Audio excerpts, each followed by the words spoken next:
Today, Government of India and many years back have an amazing institution which is called CGTMS. First of all, not many know about it. Secondly, those who know about it go to the bank. Bank says no.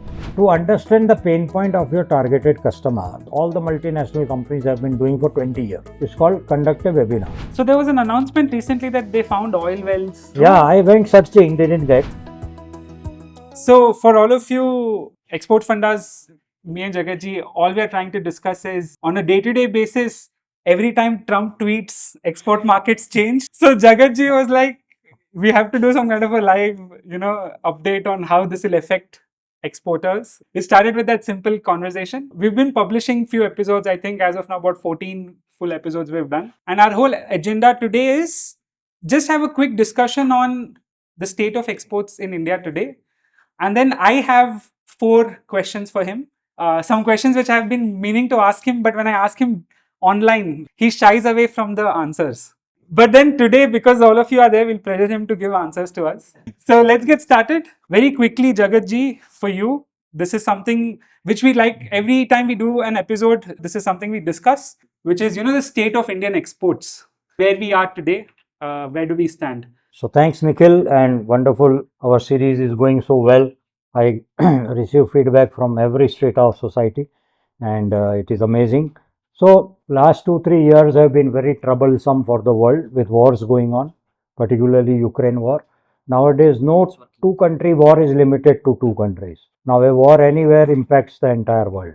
In spite of that, India's export grew to become $824 billion, which is a huge achievement. A lot of countries' exports shrunk and they are not doing well as countries and economies, but India is doing very well. And we are actually on a very strong takeoff stage now. And I'm sure from here onward it's going to grow like crazy. And at the same time, our merchandise export should be actually picking up more.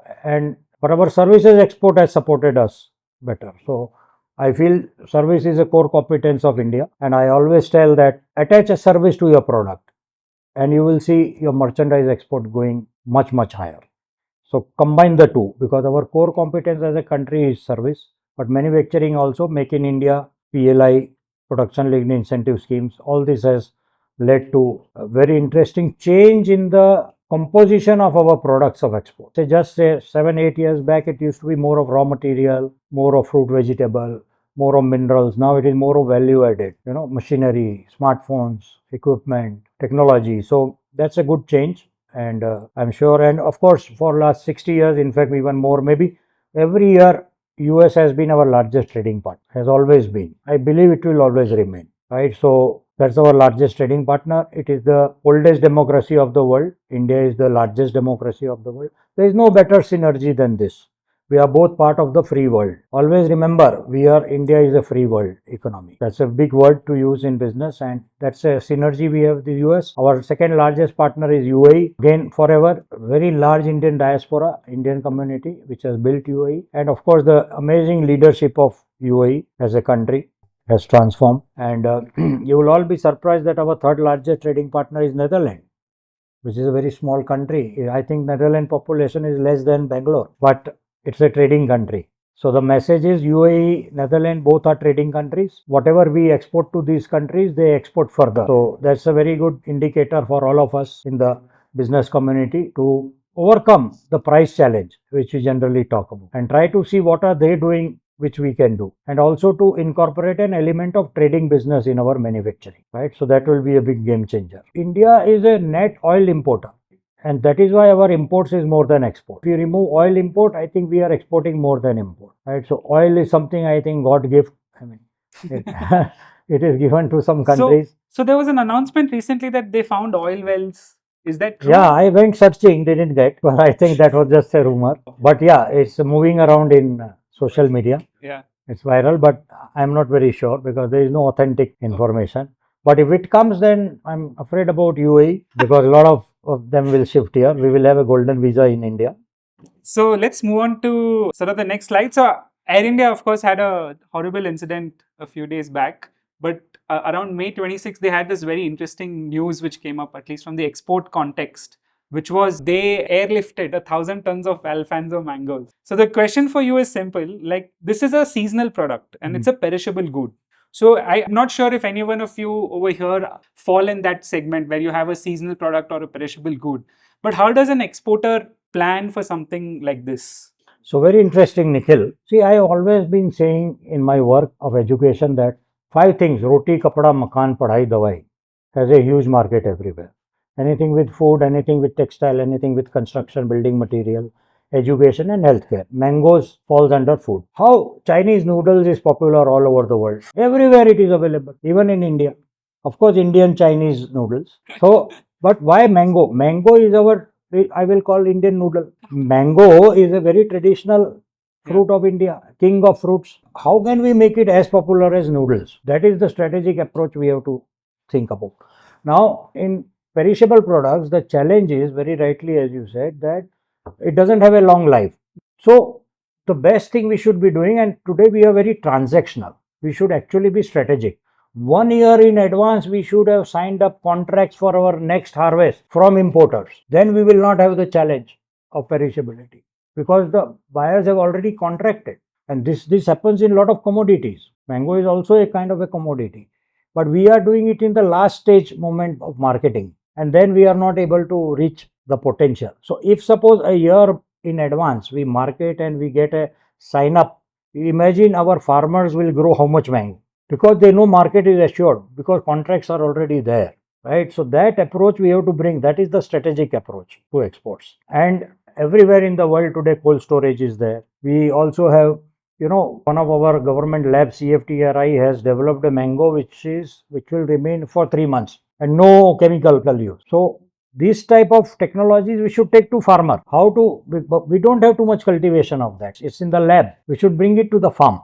So your life expectancy also goes up. And third, I remember they did a mango roadshow in Tokyo and they made, I think, 30-40 items out of mango. And they took 2 containers of mango from India and it was like a 2-day roadshow. In half day it was finished. The Japanese loved it so much, So that type of roadshow, all our embassies, all our entrepreneurs should do. We should do roadshow. It is value addition. If you do mango export, you will only be limited to the mango value add. But you do a recipe out of it, you make something out of it, and you do. And Nikhil, you will be surprised. The gastronomical capital of the world is Brazil. Oh. Sao Paulo. Sao Paulo is known as the gastronomical capital of the world. Every food of the world is there. You name it. We should be having a regular mango roadshow or in Brazil. So let's move on to the next question. This is something which I personally experienced when I had actually taken one of these sessions. Everyone's talking about $1 trillion export targets.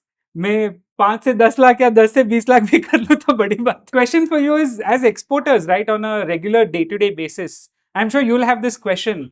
What are those measurable metrics, measurable terms for my team, for myself, which I should be looking at on a day-to-day, month-to-month, year-to-year basis? Of course, that's the goal and but then you can see I know. So it's very interesting. See, I have always been saying that don't worry about market. There is a market, very simple. World economy is 112 trillion. India is 4 trillion. There is 108 trillion market outside India. But are we prepared? Preparation is missing. We are not prepared. So we should concentrate on preparation. And that is also a strategic approach. Operational export is transactional. Go to market, find a buyer. But then will that buyer buy again? Will more buyers buy? So strategic approach. And what happens is, I'll give some formula for a small medium enterprise. Do one thing. Whatever is your turnover, you take a strategic decision. 10% of this I will export. First year. That is your measurable terms. You say 20% I will export. Somebody, in fact, in this group itself, somebody is already exporting and they said we want to take our export to 30% of our turnover. So that's a good measurable term because then you are not looking at whether India's export is growing or what is happening, but my export should reach 30% of my turnover. That is one way. Another way is that, very interesting, 3 ways. Another way is that look at India, that your particular product is being exported, how much from India? It means somebody like you is exporting. And what percentage of that value would you want to export? That is another measurable term. even if it is very small value. If 100 crore India is exporting, half a percent is 50 lakh. Something like that can be a goal. Third goal, there are all the tools which we have been training in the program, and there are tools by which you can find out your particular product is being imported how much in total in the world from anywhere. Put a percentage to it, it will be in decimals. Say 0.01% I will do. If we can't do 0.01% of the world is what it is importing, I mean, something's wrong. How do we call ourselves as an entrepreneur? Challenge yourself as an entrepreneur that this percentage I do. It gives you a quantifiable target. It gives you a quantifiable target and it converted into a value, and you can measure whether I am on the right path or not. So, I mean, what are some low friction options to actually do this? Like, if I have a buyer, if I have a product, but I don't have working capital to build it, what am I supposed to do? I always say, make knowledge the raw material of your business. Doesn't matter what is your business. Today, Government of India and many years back has an amazing institution which is called CGT MSc, Guaranteed Trust of Fund for Small Medium Enterprise. Up to 5 crore rupees against an export order, either through LC or a purchase order in writing, banks are supposed to give an exporter pre-shipment finance without any collateral security. First of all, not many know about it. Secondly, those who know about it go to the bank. Bank says no, because we go to the bank manager, but go to the Forex division. Then there is a CGT MSc Ombudsman. Then there is a Bank Ombudsman. Then there is a Reserve Bank of India Ombudsman, who are neutral umpires. A bank manager says this scheme doesn't apply to you, tell them give me in writing. They will not give you. So your ignorance is being used. So they will not give. And then you can complain also that to Ombudsman that look, the scheme is there and I am here, my order. Between 70 to 90% banks are supposed to give you pre-shipment finance against an order at reduced rate of interest. So finance is a challenge beyond 5 crore. Up to 5 crore, earlier this limit was 2 crore. I think 2 years back it became 5 crore, right? Because we are targeting a large ambitious, our goal as a country, Nikhil, is $2 trillion export by 2030. Out of which 1 trillion has to come from merchandise. So from what we are today, 437 to 1 trillion, you need finance. Yeah. So finance mechanism is in place. Second, I always tell everyone your product should be so amazing and innovative that buyers will give you 100% advance. You got the funding from buyer. There are a lot of examples, my own students who get 100% advance. Can you share some examples for everyone? I have a student, Shoaib, in Bhavnagar. 2006 he was my student. That time he was 19 years old. And he is doing 40-50 crore rupees export now. And his only term is 100% advance. And he doesn't do business without advance. He gives only to 3-4 companies credit. What's the product? That is what I said. You have to be very innovative, right? So what is his business is, these ships come to Alang port for breaking. Alang is a ship breaking yard. He takes out all the engineering equipment from the ship. He refurbishes them and exports. Very, very few people do this. And his father was in shipbreaking business, but he said, no, I don't want to join this. I will do something my own. And that's what refurbishing, because see, interesting. He says, I have no choice. I said, why?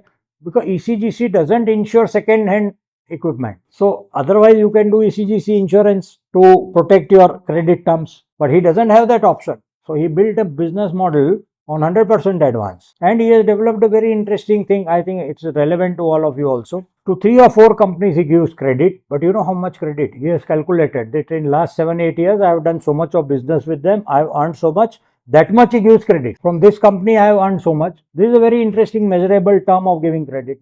But I have already earned from that company. Even if I lose, it's okay. Generally, you won't lose with a company with whom you are doing 7-8 years business. So look at the finance mechanism, interesting. So innovation is key. Let's move to the next one. So a lot of technology stacked for a lot of entrepreneurs even today is basically website, Gmail and Excel, barely anything else. So Jagatji, simple technology upgrades for SMEs who are focused on exports. So what happens is, even today, a lot of entrepreneurs, we use Gmail, Hotmail, Rediff Mail, kind of email IDs. Now, everywhere in the world, particularly in developed countries, it is considered to be personal email. So, first of all, I'll encourage all of you to always have a domain-based, your website domain-based email ID. It corporatizes your business. Otherwise, people think it's somebody personal, doing this communication. And now, we are living in the age of AI. There are so many AI tools by which you can actually leverage all of these basics For example, Excel also is now Powered by AI. powered by AI through Google Sheets, for example. Yeah. And connected to many tools I was sharing today, YAM and others. There is a very interesting tool called Dripify, which qualifies more of your LinkedIn ID profiles, and also Apollo.io. So more of those tools should be used, and of course website should be very dynamic. And on the website side, I want to say that most of the companies in India, we are not migrating to e-commerce. Yeah. So from a basic static website to e-commerce is a huge generational move we should be making, because slowly distribution systems are changing, and e-commerce is something which is picking up very well, because everybody is ordering online. All entrepreneurs who are sitting here are ordering online, right? We are buying online, but we should start selling online, right? So this is, I call it, the upgrading the value chain of doing your business, rather than just sticking around to traditional methods of product distribution. Move to non-traditional technology based platforms, because as much technology you will attach to your business, doesn't matter you are a manufacturer, trader, or a service provider, that much you will grow. See, look at Zerosa. Yeah. How it has been a disruptor, right? Look at any Zomato, any technology platform. It has disrupted the entire market segments, right?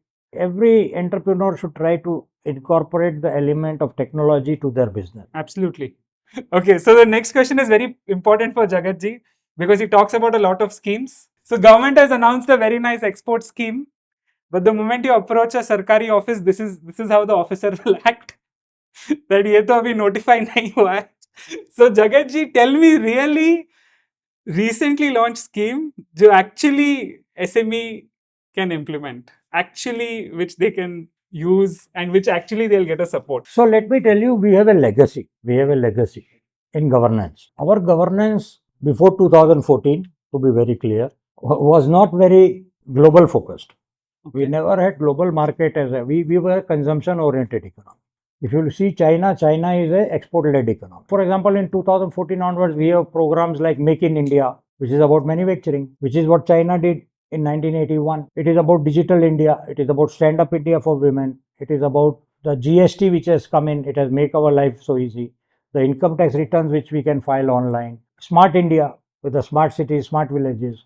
Now, as an entrepreneur and as an exporter, what has happened is, take example of GST. We used to have like multiple taxes in every state, and now we have one tax.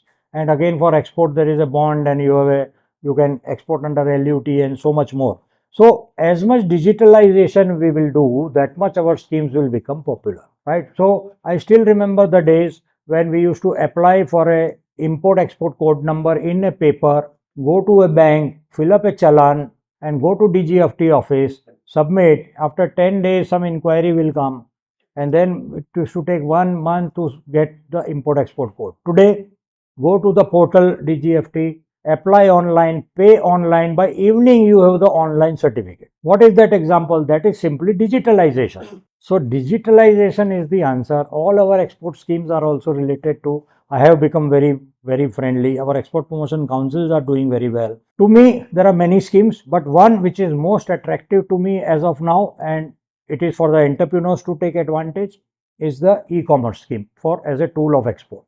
Okay. So Government of India has come out with a program where government is setting up 50 distribution hubs in 50 countries in the world. Oh wow. For SMEs to use as a stock point to do e-commerce in those countries. So while I am saying that upgrade your business to different distribution methods, here is the government who has come out with a backup support, knowing very well that small medium enterprise will not be able to do it on its own, and the cost of doing it through private sector may be very high. So now it is up to us as an entrepreneur to take advantage of that. So Right. what would be the process of applying for? There is a website you can apply. You can already 1400 companies have already joined the platform. It is through FIO, Federation of Indian Export Organization, and it will take little time because the scheme has recently come and they are setting up the infrastructure. But I think within a year it should be operational. Now the challenge is that we have not migrated our businesses to the higher value chains, right? This is a higher value chain of doing business. We have so far limited our work of exporting through e-commerce through aggregator. So aggregator in the long run, aggregators are going to make money.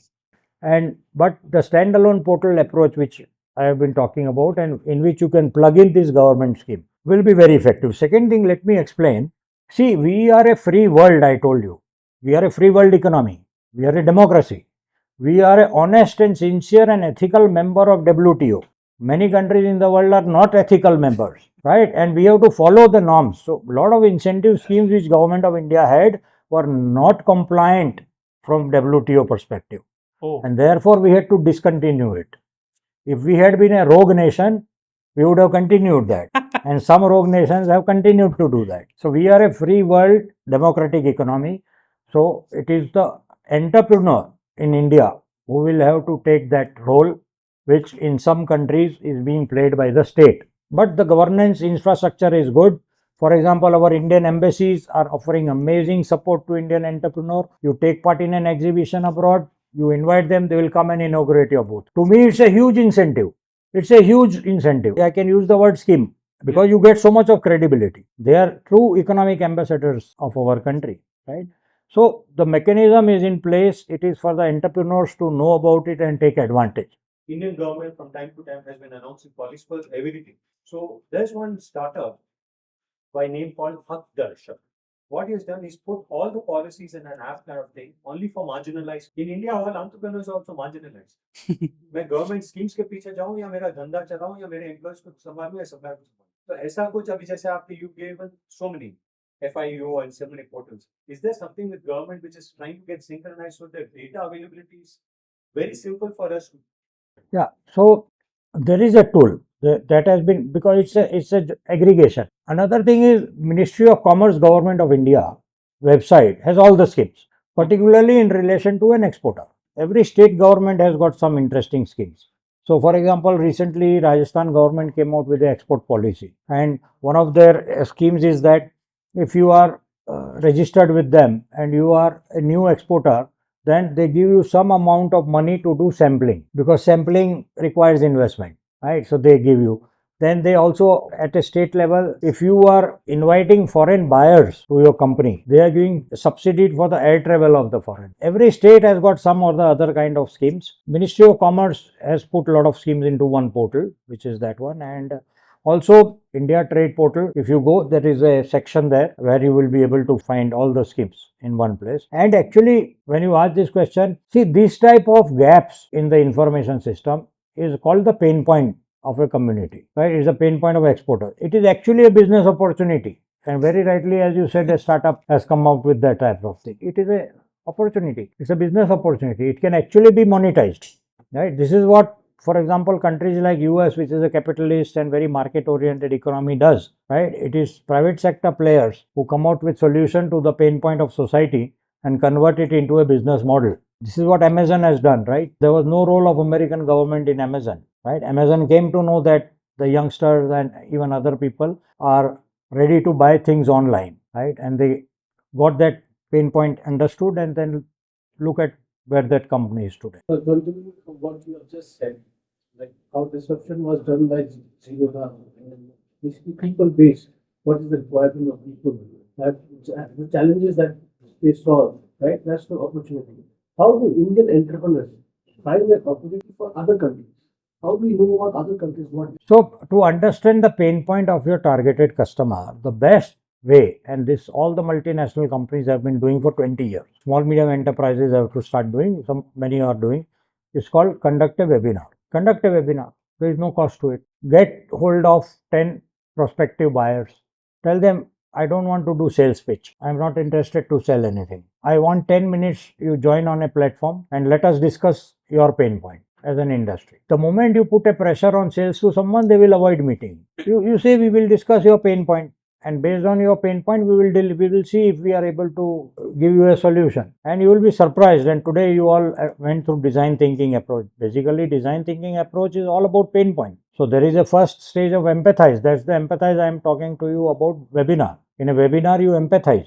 You try to find out the pain point of your targeted customer without positioning to be a seller, right? And just try to understand the pain point, and then it is upon your innovation and your creativity to see that what kind of solution can you give. If 10 people are telling about a common pain point in your industry segment, then it must be the pain point of 1,000 companies in different countries, because it's a very good representative example. In fact, I will say get 10 people from 10 countries to attend. Decide a date, communicate with a lot of companies, 10 minutes, anybody will give you online nowadays, particularly after pandemic. And do a pain point analysis. See, every innovation which has happened in the world has come out from a pain point. I used to go to Delhi. I had only one meeting in India Habitat Center, but I had to take a half-day taxi. So I used to pay more money, and driver stuck with me for half day. I mean, not even half day, because they only dropped me.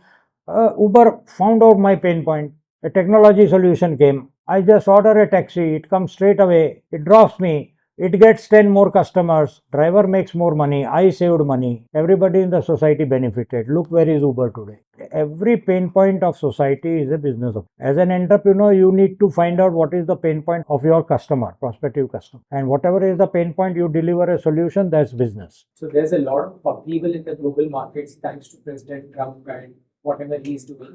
How do you see it panning out? Like, let's say in the next 2 to 3 years, what is the direction in which the world is going towards? The second thing is, in every challenge, there's an opportunity. What is the opportunity for us as entrepreneurs who are achieving? So, see, one has to really understand. See, I always tell in my programs, people do business with people first, company second. So, here, as a nation, we are dealing with a person called President Trump. Don't forget, he is a businessman first.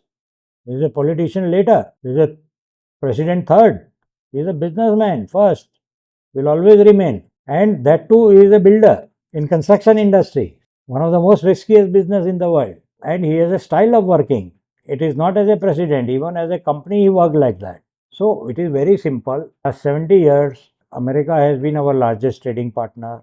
Next 70 years, it will remain our largest trade. It is a free world. It is a capitalist economy. It is a market-driven economy. India is a partner. We are a strategic partner. It's not about trade. It's not just about economics. It's about Asia Pacific. It's about Darwin's theory of survival. Everybody should remember Darwin's theory of survival, the survival of the fittest. And another theory one should always remember, it is called might is right. You want something controversial? So here you go. King Ashoka the Great is a symbol in Government of India logo. So what was Ashoka the Great before he adopted Buddhism? He conquered all the territory around India and he made it part of India. So was it right? Might is right. It is a theory of survival, Darwin's theory of survival of the fittest. That is what we have to become. We have to become strong. And of course, India is very ethical. India has never ever attacked any country in the history of India. Check out 2000 years. Never India has attacked any country, particularly after independence. It has always been attacked and we have defended, right? So we are very ethical nation. So if we become strong, we will export morality. We will export value system. We will export religious practices. We will export our yoga, which we are already doing. We are exporting already our people who are changing world. The American university, the children are being taught by Indian professors. What more do you want to export?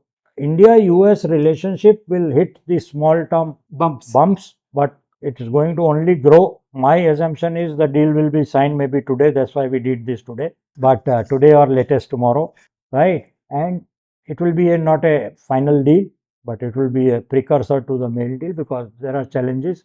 Both countries are stuck to certain positions and both don't want to give up. Second is, see, I have been, if you just follow my YouTube, 25 years I have been saying, it is a common sense. My grandfather used to tell, everybody of your grandfather would have told, never put all your eggs in one basket. Always spread the risk.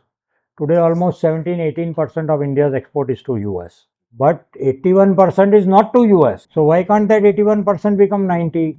We are not targeting many markets which we should be targeting. So there is a need to diversify our market and not be dependent on any one country, right? So that is the other side of it. It is a strategy every company and a country should adopt to diversify. And we used to have a scheme which was called Latin America, because it was called, we were not doing too much of export to that country. And in Government of India made a list that which are the countries where we are not exporting more, and came out with a scheme to support exports to that region, and our exports grew. But that scheme hit the WTO compliance issue.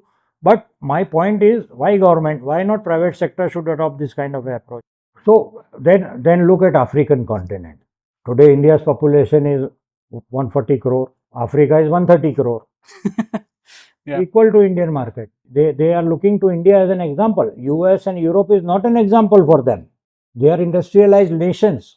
India is an example. Whatever India did in 20 years to come where we have come, that is what they need to do. And it is the entrepreneurs in India who brought India to where it is. India is an entrepreneur-centric economy. The center of Indian economy is Indian entrepreneur. So we can play that role in African continent, right? And diversify our basket in terms of countries of export. It is, of course, US is the largest economy of the world and will always remain and should be our largest market. In fact, if the deal is signed as per both countries win-win situation, I am so confident that around $120 billion is the trade between the two countries. It will be $300 billion in 2 to 3 years, right? So that is huge. There's one small example you had given me about khakhras. Yes. You should definitely share it with Exactly. everyone. So we had this, we used to take earlier a lot of delegations of our students.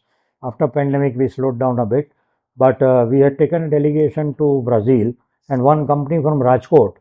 So I was doing this type of a seminar, and you all know I always say every product can be exported. So this guy came to me, he said, I want to export Khakhra. So I will come in your delegation. I said, no, I was just say, I tell to motivate, Khakhra cannot be sold in Brazil. You said everything can be sold. So I said, yes, correct. So let's go. He said, take me as a tourist. I have no business experience. So we went. And every day he used to take his Khakhra and go to different companies and Khakhra, how anybody know? And every day evening we had decided that all of us will gather in a restaurant.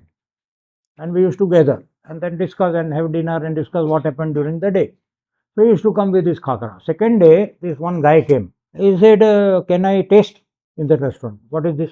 Khakhra is new to Brazil. We gave to. After 10 minutes he came. He said, can I get some more? So we gave 8 or 10. मैं बोला खोलो sample वापस तो नहीं ले जाना है. After half an hour he came and he said, can I join you? I said, yeah. Say, what is this? So we explained crisp roti and explained all the benefits and also so he explained everything. Make a sale. And then he said, what is the price? So he gave the price. He said, how much in a 20-feet container? Calculation ही नहीं किया था. Same as a tourist. So he said, Jagat bhai calculate. हमने कहा चलो करते 20 foot container इतना 8 feet width 4 feet height इतना चलो अंदाजे से इतना आएगा $32,000. We went. He came back $10,000 cash table. बोले book my one container. I said hold on. What is this? Hold on. What he will do? Well, I took your Khakhra, I ate, I like very much. I took more, I gave to my regular customers. It was a bar. I gave to my regular customers, I crushed it. They said, wow, never eaten. Wow, oh, amazing. He said, you gave me price. I actually give them pistachios, almond, Peanuts. raisins, cashew. Your price is 1/10 of that. And they love this. I will give you order. One condition. You will not supply this to anybody in Brazil. 5-6 container साल का गया Brazil. What I am saying, this happened by default, but actually this can happen by design. This can happen with a plan. There is no limitation to the thought process of an entrepreneur. We have to think beyond the box. We say, oh, this is my product, who will buy? Go beyond the box. Never have a limitation. I always give example of goat dung and cow dung and rotten potato and ice being exported from Iceland to Dubai. These are all out of the box. We import so much of scrap, metal scrap, which people throw away. Yes, sir. So, as India is planning to become a global export powerhouse, and in that context, what are those three untapped potential market that India can tap and have an added advantage in the next 5 years? I will say number one, Saudi Arabia. They are building a $1 trillion city, Neom city, and they are building 12 such cities. Right now, the work is slow, but it will pick up. It is transforming Saudi Arabia. Second is Russia, untapped market, huge country, large economy, very friendly terms with India. Always our all-weather friend. Russia is something we should target. And third is Indonesia. Okay. We are not working. Common culture. Do you know the largest Ganesh Murti of the world is in Jakarta airport? Go to Bali, you will see the Indian culture. They have Ramasinta show, which is so popular. Ramayana is so popular. There is amazing cultural affinity with the country. And culture is one of the highest forms of capital. We have not understood.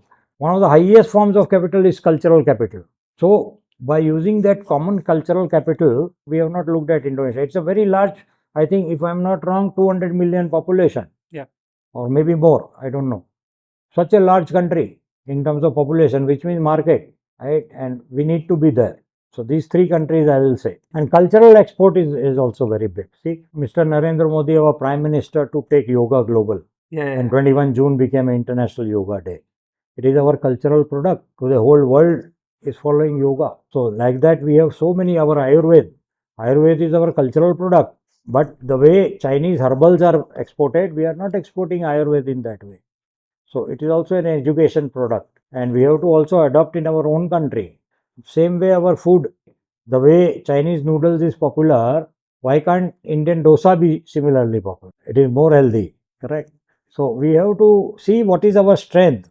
And you know, when India was called Sone ki Chidiya, golden bird, 25% of the world GDP was India. Today it is 2 to 3%. But why we were Sone ki Chidiya? Because we were exporting. What we were exporting? We were exporting knowledge. We were exporting spices, not for the taste, but we knew that which spice can solve what problem in human body and what spice will be like a digestive spice. We had that knowledge, we were selling that knowledge. So spices was exported. And we were exporting a textile with for in a small ring the fabric will pass. There was no machines that time, there was no engines. We were making that fabric in a hand loom of wood. We made the hand loom and we made that fabric and it would pass through a ring. That was the knowledge. We were in a knowledge economy that time. And we were 25% of world GDP. Now again, we have come back to knowledge economy. That is an example of our IT exports, is knowledge economy. That is an example of our pharma exports, knowledge economy. So as much knowledge you will attach and as much you will, go into knowledge economy with whatever you are manufacturing or trading, that much our exports will grow. And there is evidence in our country of the Sone ki Chidiya era. So I hope that answers your question. Geographically, 3 regions, and segment-wise, any segment, but link it to knowledge. 3 areas served over. Now 3 markets that like 3 product range, non-traditional products. For say like roti, kapra, and dawa. So what are the 3 non-traditional? So non-traditional, I will say innovation. Innovation, simple. I give you example that, textile, okay, t-shirt everybody is making. The guy made a t-shirt which becomes hot in a cold climate, cold in a warm climate. So within the same, any segment of product range, innovation. I give you example of that spices, masala of Brazil company, who has put a QR code and before and after experience of purchase. The RFID tagging in ceramic tiles to see where it is being installed. The app to do inventory management through your warehouse. So doesn't matter what is your business. Innovation, I think, is a segment which should be applied to your business. And there is no business which cannot do innovation. There are 2 methods of innovation. One is a structured method, another is I call it the creative part of an entrepreneur. Structured method is design thinking. There is a very structured process of design thinking. It leads to innovation. Second is gut feel. Gut feel. Tell me technically what is gut? What is gut? Small intestine. Technically, pet, stomach. Yeah. Stomach is gut. Gut feel. Many times, you get gut feel. This is the thing to do. Do it. That is a natural instinct. But let me now tell you something interesting. Never ever eat junk food. With junk food in your gut, where is the question of creativity? My grandfather and my great grandfather knew. We are very modern. We are very advanced. We have a lot of knowledge. And we eat junk food. And we say creativity nahi aa rahi. And we say innovation nahi kar pa rahe. Such small thing. Don't eat junk. A lot of my students, Nikhil, they tell me, "Arey sir, मैं तो junk food बनाता हूँ." I say, बनाओ, खाओ मत. Innovation is a entrepreneur. Okay, tell me honestly, does it happen to you or not? Sometimes you read in newspaper or in television and you see something and so 2 years back I had thought about same thing. Yeah. Happens or not? The thought which you had 2 years back, many people had. There is a very interesting capital which is called human capital. There are 2 representative examples of that. Self-responsibility and action orientation. As a self-responsibility, you had that idea halfway. No action orientation. You didn't implement. But somebody had an idea and implemented. And after 2 years, you say, hey, this guy did like this, I was thinking. So that time, maybe there is junk food in your stomach. So you could not execute it. So execution is key. Very, very important. Okay, tell me another thing. When you are taking bath in the morning and when you are under the shower, do you get ideas? Yeah. I'll tell you a technique. Either keep your mobile phone or paper and pen inside the bathroom. And the moment your bath is over, you write down the idea. Because very shortly you will forget it, because we are all students of WhatsApp University, Yeah. which gives a lot of information whole day. Junk food is not there, junk info is also there, Yeah. and we forget all these ideas. You write down. Why? Very interesting. I will give you a theory I read somewhere. Nikhil, 70% of the earth is water. 70% of human body is water. So water is inside, water is in the earth. When water falls on your head, the external water interacts with the internal water. Best stage of creativity. Oh, wow. Is this true? Oh, science. Wow. It is written in our Jain Agam, Very 2000 nice. years back. We are very advanced. See, in Indian culture, we used to have a system. We would go to river and bath. Why? Because sunlight. Yeah. And we would put water in front of the sun. You know why? Because when you put water, the sun rays, when it passes the water and touches your skin, your this portion chest, best for health. Now we do like this inside the bathroom to the sun side. अरे sun तो नहीं है. Yeah. Yeah. We have forgotten the true value of our culture. It is very scientific. Everything about our ceremonies, about our, all the things we follow in our culture is science. Is science. So we have to bring that back. Remember, if I am not wrong, today 83% of the global trade is in dollar. So that is one country which prints currency without permission of anybody. Right? It prints currency. Oh, it will take time. Right now, if I'm not wrong, 35 countries are already started trading in rupees, like even Russia, right, and UAE. But our rupee trade as a percentage of the total trade is not so much. What is the challenge? Indian rupee is not an international convertible currency. Yeah. So suppose you start trading in rupee, you will not get foreign currency. Then how you will buy oil? Right now we are buying from Russia because it's in a war type of situation. But in a normal way, our largest foreign currency goes towards oil purchase, right? So that is something which we will have to see, and but it will take time. But over a period of time, just a rupee as a currency, I am not very sure, because see, this is all in relation to a international monetary mechanism where gold reserves determine the exchange rate. So gold reserves of India are still not what it is. I think 1/20th of what US has. So it is a little long run game. We are still a 4 trillion economy. World is 112 trillion. So there is a lot to catch up. But the process has started. Before 2014, there was not even one country which used to trade with India in rupee. Yeah. So see the transformation, right? And you will also be surprised that there were very few countries, I don't know the number, which used to allow Indians visa on arrival. Today, if I am not wrong, almost 100 countries are allowing visa on arrival to Indian passport holders. See, this is the transformation of our image in the world. Passport is an example of respectability to a nationality. So there's one small thing I'd like to add here. What he just pointed out, the way the mechanism ends up working is essentially when India is trying to trade with a country in rupee, they are discussing with each other that, okay, your dollar value is this much, my rupee dollar value is this much. Let's just finish the exchange in our local currencies and not go buy dollar and transact in it. So that's another small change which is happening a lot. Good evening, sir. We just wanted to ask, how do you measure the competitiveness of our export product? See, when we talk of competitiveness, we generally relate it to price. It is not true. So there are 4 elements of competitiveness. Efficiently create goods and services which meet global market demand, leading to rising living standard for everybody in the society, and which is sustainable into the future. These are the 4 elements of competitiveness. Price is nowhere. So efficiently create goods and services. That is economies of scale. That is latest technology. That is improved processes. That is innovation. Basically innovation. So again I come back, innovation. That's the first element of competitiveness. If you are innovative, there is no price comparison, right? That's why Nike and Adidas and Reebok and Puma is 10,000 rupees and Bata is 2,000. And second is which has global market demand. So from day one, whenever I interact with any startups, my only question, because a lot of people ask many questions to them, my only question is, tell me how your product is globalized. Just tell me what are you doing to take it global? Because if that is not an element of your business, you are not competitive, full stop. You may be doing crores of business, you may be earning a lot of money, you are not competitive, because when you export, you are competitive, because export is the benchmark of competitive. And third is which leads to increasing living standard for everybody in the society.